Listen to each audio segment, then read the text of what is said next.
The allegations, which are the subject of the Brereton report, are arguably the most serious allegations of Australian war crimes in our history. The unlawful killing of civilians and prisoners is never acceptable. 26,000 Australians served in the long war in Afghanistan. 41 lost their lives in operations. Thousands continue to live with the physical and psychological scars of their service.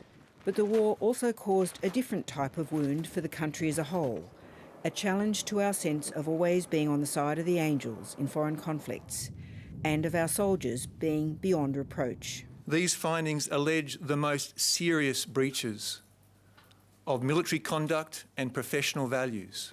It's my duty, and that of my fellow chiefs, to set things right.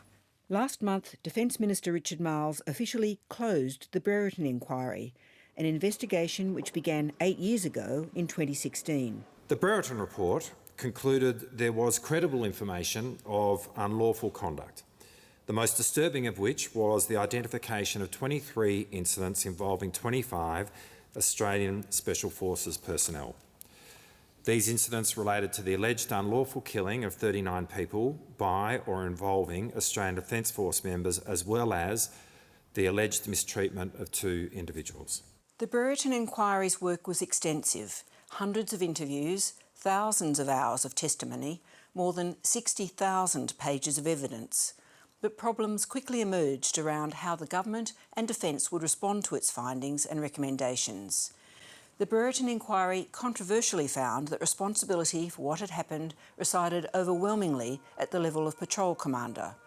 But it wasn't just a question of lower-ranked soldiers being left to carry the can, but of what this said about legal and organisational responsibilities up the chain of command. Obviously, individual members of the armed forces are making decisions on the ground with respect to the way in which they open fire and ultimately use lethal force. I guess the bigger question, and this has always been the issue that's arisen with respect to the Brereton inquiry, was what was the level of knowledge that ADF commanders had about the alleged conduct of members in the field, and that was an issue that wasn't really properly settled by the Brereton inquiry. Major General Brereton gave what's been described as a blanket exemption to the higher commanders, so to the other major generals, and indeed to the generals in Canberra. When the current government commissioned a review, led by former Intelligence Chief Vivian Thom,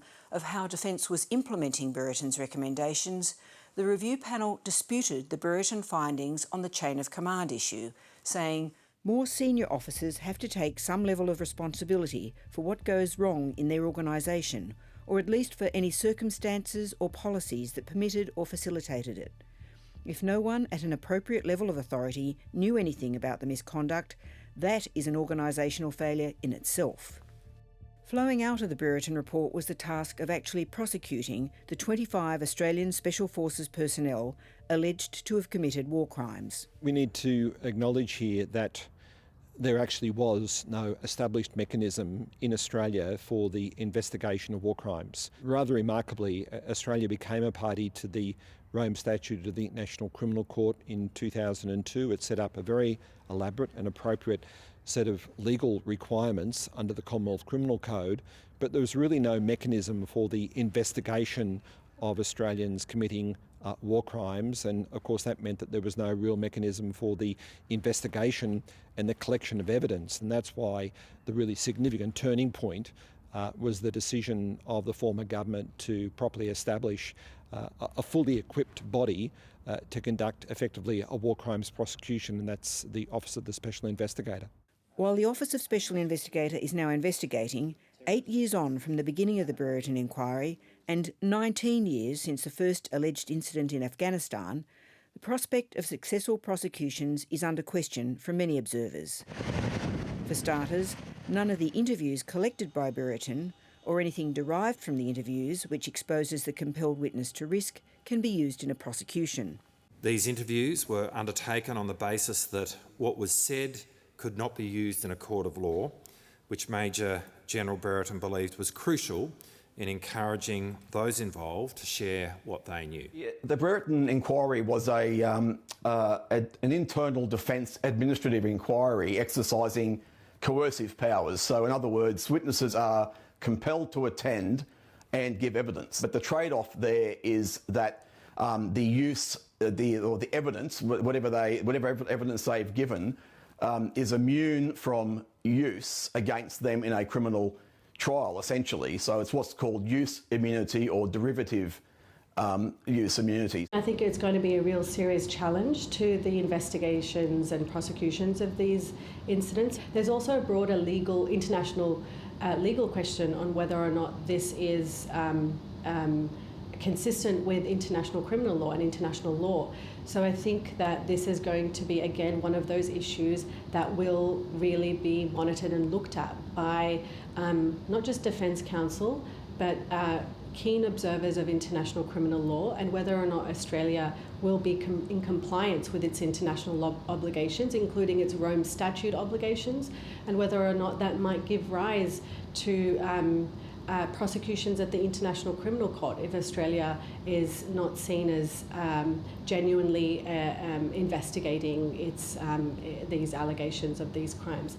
A number of other obstacles to prosecutions have emerged with the passage of time. Any prosecutions which are pursued by the Office of the Special Investigator will take years to complete. Do you accept justice delayed is justice denied? Absolutely. Justice has been delayed here, isn't it? If you're going back to 2005 and assuming that there was a crime committed in 2005, I'd say time is ticking away, and we've always said we want to move as quickly as we can. So the accusations have to be reinvestigated because the evidence gathered by the Brereton inquiry under compulsion can't be used against the compelled witness, though they can potentially be used against others. But there are other problems. Are you making any arrangements to speak with the families of victims within Afghanistan? No, we haven't, Senator, because it is just almost impossible to engage in Afghanistan. And we've gone through that many times as the reasons why that is. It's always a challenge not to be able to access the scene of the crime itself and the country in which the allegations took place. But at the same time, I think that we've seen journalists who have gone back to engage with the victims' communities themselves in Uruzgan and have been able to access the country and speak with them and engage with them on various number of issues. The government, the OSI and the AFP and the prosecutors should provide greater engagement and victims' participation with the victims' communities. And questions raised at Senate estimates earlier this year paint an even bleaker picture of justice being served. Some of the 19 people who have been referred to your office are actually in countries without an extradition treaty engaging in mercenary activities. That's the truth of the matter, isn't it? There are people who we are investigating who are offshore, yes. Yeah. They are in countries which may or may not have extradition relations with Australia. We're very conscious of that. Given that the long delays to date make the outcomes of justice unsatisfactory for the victims, it raises the broader question of how the system of military justice actually works and of how Australia might better deal with allegations of war crimes in the future. The just concluded Royal Commission into Defence and Veteran Suicides was damning of the system. Our inquiry has identified failings within the military justice system that have the potential to damage the well-being of and contribute to suicide and suicidality among serving and ex-serving members. Finally, we get this Royal Commission, which was into defence and veteran suicide, but at the end of the day, a lot of it came down to military justice and the way our people are treated through that process. The military justice system is broken.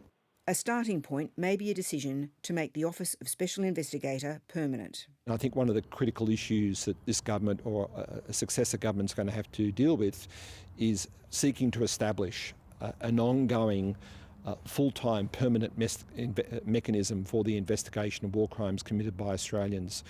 The Office of the Special Investigator was a response, as we know, to the Brereton inquiry. It's being tested, it's being probed at the moment, but there'll need to be a more established mechanism ongoing, I think. Defence Minister Miles is currently considering the recommendations of the Royal Commission and a separate review of the role of the Inspector General of the ADF, a body which is supposed to act as an independent umpire outside the military chain of command on matters of military justice. A spokesman for the minister said the government will agree to implement the thrust of the recommendations of the Royal Commission, of which reform to the IGADF and military justice system forms a part.